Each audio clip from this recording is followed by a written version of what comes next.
Freedom of speech और freedom of expression का जो नाजायज फायदा ये अलग-अलग देशों में जो जाकर के मुसलमान करते हैं, तो अगर वहाँ के जो प्राइम मिनिस्टर हैं, अगर कंट्रोल कर रहे हैं या उनको मना कर रहे हैं, तो इसमें प्रॉब्लम कहाँ पर है?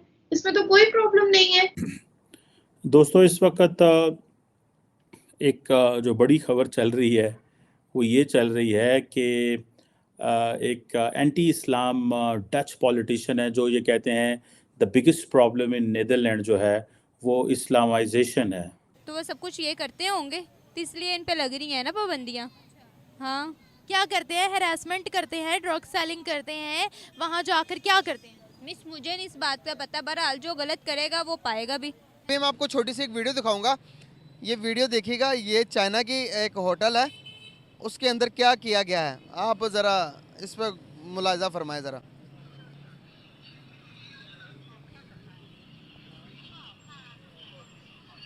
ये क्या पता है? बिल्कुल लाज़िम। ये फर्श है, ये देखो इनके पाँव वगैरह लिखा हुआ है और अल्लाह के मतलब नाम वगैरह लिखे हुए हैं। ये तो कुरान मजीद की आयतें वगैरह लिखी हुई है, तो सरासर गलत बात है। ये चाइना के अंदर हो रहा है। हम जिसे इस्लाम में, जिसे हम अपना दोस्त कहते हैं, हर चीज़ लेते हैं, चाइना के बारे में कोई बात ही नहीं करता। ये तो लाजमी बात है, क्योंकि उधर वो अपने मफादात देखेंगे, कुरान और शरीयत को तो बाद में देखेंगे। वो कहेंगे हमारा दोस्त है, हमारा सीपेक लगा हुआ है, ये वो सिस्टम देख के तो उधर बात करना वो अच्छा नहीं समझेंगे। मैं हिजाब नहीं पहनती हूँ, मैं बोरखा नहीं पहनती हूँ, मैं अबाया नहीं पहनती हूँ, लेकिन अगर मैं सऊदी अरबिया जाकर के रहने लगूंगी तो मुझे तो वहां के हिसाब से अबाया बुर्का पहनना पड़ेगा, क्योंकि वहां वही रूल है। दूसरी चीज मैं आपको बता रही हूँ कि देखिए, ये जो ग्रेट बिल्डर है, 5 दिन पहले इन्होंने ओथ लिया है और काफी भारी मात्रा से इन्होंने मतलब अर्जेंटीना डच में ये जीते हैं और नीदरलैंड के बहुत बड़े नेता दो कई सालों से ये रहे हैं और ये बहुत करीब से पूरे अर्जेंटीना, पूरे नीदरलैंड को, पूरे डच को ये बहुत करीब से जानते हैं, एकदम ग्राउंड लेवल से जानते हैं और सबको इस बारे में पता है कि 5% वहां पर मुसलमान हैं 18 मिलियन लोगों के बीच, 18 मिलियन लोगों के भीड़ में। अब वो 5% मुसलमान जो है, अगर वो ये बताना चाहेंगे कि उनका ही इस्लाम सबसे खूबसूरत है, उनका ही इस्लाम मानना पड़ेगा, हम जहां रोड पर चाहेंगे वहां पर नमाज पढ़ देंगे, हम जहां चाहेंगे अपनी तबलीग कर देंगे, हम जहां जहां चाहेंगे 72 135 फुट की वर्जिन हूरों के बारे में जिक्र करेंगे। गजब बेइज्जती है। और हम अपने अपने तमाम जिहादी एक्टिविटीज के बारे में बताएंगे, जंगे बदर के बारे में बताएंगे, हम 620 हिजरी से लेकर के 630 हिजरी तक के सारे जंगों के बारे में बताएंगे, किस तरह से गुस्ताखे रसूल किया जाता है, किस तरह से जिहाद के नाम पर लड़ा जाता है, किस तरह से होली वॉर किया जाता है। तो ये सारी चीजें अगर वो बताते रहेंगे तो लोगों का दिमाग तो खराब होता रहेगा ना। अब दूध में वहाँ पर इंडियंस भी हैं, वहाँ पर बांग्लादेशी भी हैं, बट उनको इस तरीके से क्यों नहीं निकालते जैसे हमें निकालते हैं? मिस देखें, अगर दूध में बाल होगा ना तो वो आपको नजर आ जाएगा। अब जो बंदा गलती पर होता है ना, उसे अपनी गलती छुपाने के लिए बार बार झूठ नहीं बोलना चाहिए, उसे अपनी गलती से तस्लीम करनी चाहिए। और ये पाकिस्तानियों की गलती है, तो इसलिए उन्होंने इन्हें टारगेट किया है ना। तो हम अपनी गलती तस्लीम करते हैं? नहीं, हम अपनी गलती तस्लीम नहीं करते। पाकिस्तान की सबसे गंदी आदत है कि अपनी गलती तस्लीम नहीं करते। तो क्या करें अब वो पाकिस्तानी जिनको गिरफ्तार किया जा रहा है या निकाला जा रहा है? कुछ नहीं, क्या करना, चुप करके अपने मुल्क वापस आए, और ये क्या कर सकते हैं। आई एम सॉरी बाबू। अपने मुल्क वापस आए और फिर किसी और मुल्क का वीजा लगवाए और फिर वहां जाकर भी ये करे। मिस ऐसे लोगों को ना सिर्फ अल्लाह ही हिदायत दे सकते हैं, हम इनका कुछ नहीं कर सकते। मुझे ये बताएं कि इंडियंस भी तो हैं बाहर के ममालिक में, फिर उनको इस तरीके से बाहर क्यों नहीं निकाला जाता? क्या वो लोग सिंसियर हैं? क्या उनमें अकल है? क्या उनमें शऊर है? क्या वो लोग डिसिप्लिन्ड हैं? क्या है? बहरहाल मिस मुझे नहीं पता, जो बंदा सही है ठीक है। आप इंडियंस के बारे में क्या सोचती हैं या इंडिया के बारे में क्या सोचती हैं? इंडिया के बारे में यही सोचती हूँ कि इंडिया वाले जो है ना, वो अपने जो लोगों के ना, वो टैलेंट की बहुत ज़्यादा कदर करते हैं, और हमारे पाकिस्तान में जिसके अंदर टैलेंट है ना, उसको पैरों के अंदर रोन दिया जाता है और इस पे हैरासमेंट की जाती है। बस मुझे हैरासमेंट की जाती है? जी, की जाती है। लड़कों पर या लड़कियों पर? दोनों पर हैरासमेंट की जाती है, मतलब उनके टैलेंट को आगे नहीं आने दिया जाता? जी, उनका टैलेंट तो प्रमोट ही नहीं किया जाता। पाकिस्तान में कहाँ टैलेंट प्रमोट होता है? पाकिस्तान में क्या होता है? कुछ भी नहीं है, क्योंकि हमारे हुक्मरान ही नहीं है सही। हमारे हुक्मरान सही होंगे तो पाकिस्तान में कुछ होगा ना। गलतियां करते हैं पाकिस्तानी धोखे करते हैं, फ्रॉड करते हैं जाके उधर। ये पाकिस्तानी पासपोर्ट इतना वीक है, इतना डी वैल्यू है, तो फिर दिक्कत तो आती है ना। पाकिस्तानियों को बड़े बड़े ओहदों पर तो नहीं बिठाते। अगर आपने देखा हो, कौन वहाँ पर किसी बड़ी कंपनी का सीईओ लगा हुआ पाकिस्तानी, ये बताएं। इसमें पाकिस्तानियों की गलती है, उनकी गलती नहीं है। देखिए पाकिस्तानी स्टडी की तरफ जाते ही नहीं है। पाकिस्तानी अगर इधर से स्टडी वीज़े पे भी जाता है ना उधर, तो उधर स्टडी कंप्लीट नहीं करता। वो कोशिश करता है मुझे पीआर मिले, मैं नौकर बनूँ इनका। इंडियंस है ना, इंडियन की एग्जांपल देता हूँ, वो माइक्रोसॉफ्ट में भी लगे हुए हैं, बहुत कुछ किया उन्होंने, हमसे वो बहुत आगे हैं। वो स्टडी की तरफ जाते हैं। उन्होंने अगर बाहर स्टडी वीज़े पे जाना ना, तो इधर से उन्होंने अपनी पूरी फीस पे करके जाना है उधर, ताकि उन्हें कोई दिक्कत ना हो उधर। पाकिस्तानी इधर से जाते हैं जी, 6 माह यूनिवर्सिटी जाऊँगा, पीआर मिल गई तो यूनिवर्सिटी छोड़ देनी यार, पैसा कमाना है।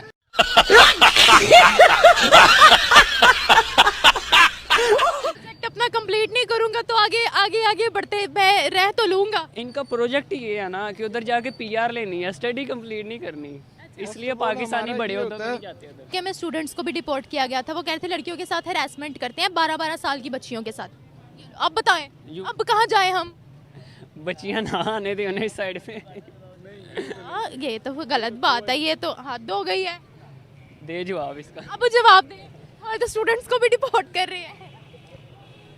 तो हाँ, ये 12 साल तक की ठीक है, आजकल तो 20 इयर्स की तो खैर होती है, वो हरासमेंट में तो आने नहीं देते, वो खुद ही साथ मिल जाते हैं। मैं उनको पैगाम दूंगा जो ये हरकत करते हैं। दुबई की पुलिस ने ना रिसेंटली, अगर आपने वीडियो देखी, दुबई की पुलिस ने पाकिस्तानी को इकट्ठा करके बोला सबसे ज़्यादा एक्सीडेंट के केसेस तुम लोगों के, ड्रग सेलिंग के केसेस तुम लोगों के, हरासमेंट के केसेस तुम लोगों के, तो तुम लोग ज़रा थोड़ा आराम से रहो, वरना अब एक्शन स्टार्ट हो जाएगा। तो यही तो गाइस हमारे मसाइल हैं जो कि हमें बताने चाहिए। जहाँ पर हमारे मफादात जुड़े हैं वहाँ पर हम इस्लाम को पीछे कर देते हैं, और जहाँ पर हमें लगता है कि भाई ज़मीनी मसाइल है, जहाँ पर दुश्मनी है वहाँ पर दुश्मनी है, बेचते हैं, बेच कर डॉलर कमाते हैं। तो हमारे तो ये अलमिया है कि हम चाइना के बारे में बता नहीं रहे, अपने लोगों को आगाह नहीं कर रहे, एजुकेट नहीं कर रहे कि चाइना के अंदर भी किस किस्म से जुल्म किया जा रहा, मुसलमानों की नस्ल कशी की जा रही है। भाई इसके ऊपर भी आवाज़ उठाएं, कब उठाएंगे?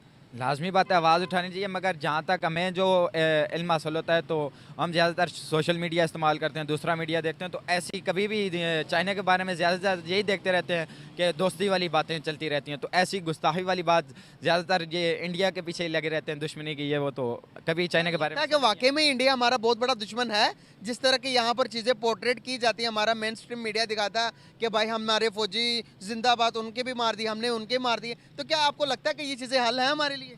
नहीं, ये ऐसा हाल तो नहीं है। हाँ, इतना कुरान में तो है कि ग़ज़वा हिंदोन है, मगर इस तरह तो नहीं होना कि आप पहले से जो है अपने आप को बस एक जगह ही मुस्तहकम करके रखें कि बस हमने दुश्मनी ही करनी है। हम अगर चाहें तो उन्हें मतलब मुसलमान भी कर सकते हैं, अपने प्यार मोहब्बत से देखें कि अभी हालिया पाकिस्तानी टीम इंडिया से वापस आई है तो किस तरह उनका इस्तकबाल किया गया, रवाना किया गया, और इंडियन खिलाड़ी उनके साथ किस तरह मतलब फ्रेंडशिप के साथ एक फ्रेंडली रहे हैं। तो ऐसा कोई मामला नज़र नहीं आया, तो हमें भी चाहिए कि इस तरह के मामलात को बंद करना देने चाहिए, क्योंकि पाकिस्तान जो है मेन लगा हुआ है सिर्फ अपनी फ़ौज को ताकत मजबूत करने के लिए, सिर्फ इंडिया की खातर, बाकी किसी चीज़ के लिए इस्तेमाल नहीं करे। तो ये सरासर गलत बात है, तो ऐसा नहीं करनी चाहिए। बात करने का पर्पस क्या ये है कि क्या आपको पता है कि हिंदुस्तान के अंदर मुसलमानों के साथ क्या हो रहा है? देखिए, बात ये है कि मैं हिंदुस्तान की बात तो बाद में करते हैं, पहले पाकिस्तान की बात कर लेते हैं। जुल्म तो पाकिस्तान में भी बहुत हो रहा है मुसलमानों के ऊपर ही, मुसलमान जो है मुसलमानों के ऊपर बहुत जुल्म कर रहे हैं, ठीक है ना। फ़लस्तीन के अंदर बहुत जुल्म हो रहा है, मुसलमानों के ऊपर जुल्म कर रहे हैं। तो बात यह कि हम किसी चीज़ को ना जनरलाइज नहीं कर सकते। अगर किसी एक कंट्री में 2 अरब की कंट्री है वो तकरीबन, और वहाँ पे किसी ख़ास जगह पे एक पाकिस्तान से ज़्यादा मुसलमान वहाँ पे, पाकिस्तान में 24 करोड़ हैं, वहाँ पे पाकिस्तान से ज़्यादा मुसलमान हैं। सब अपनी रिलीजियस आज़ादी के साथ वहाँ पे मसाजिद में भी जाते हैं, ईदैन भी मनाते हैं, नमाजें भी अदा करते हैं। शाबाश बेटा, बहुत बढ़िया मुन्ना।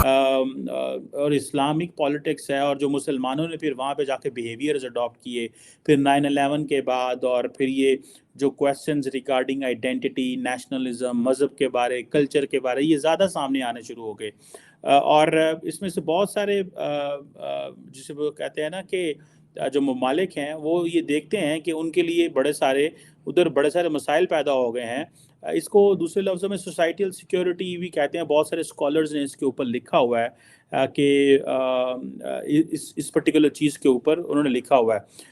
और अब ये जो इसकी अगर बात करें आप, अच्छा जर्मनी पूरी यूरोप के अंदर है, हम ये बात कर सकते हैं कि ये क्या है, जो गेट विल्डर्स हैं, अगर जो इनका नाम है, जो कि पार्टी ऑफ फ्रीडम के नाम से इन्होंने एक प्लान लेके आए और जनरल इलेक्शंस 2017 में इन्होंने बात शुरू की और अपना शुरू किया, और वो कहते हैं जो सबसे बड़ा प्रॉब्लम है नीदरलैंड में वो इस्लामाइजेशन है।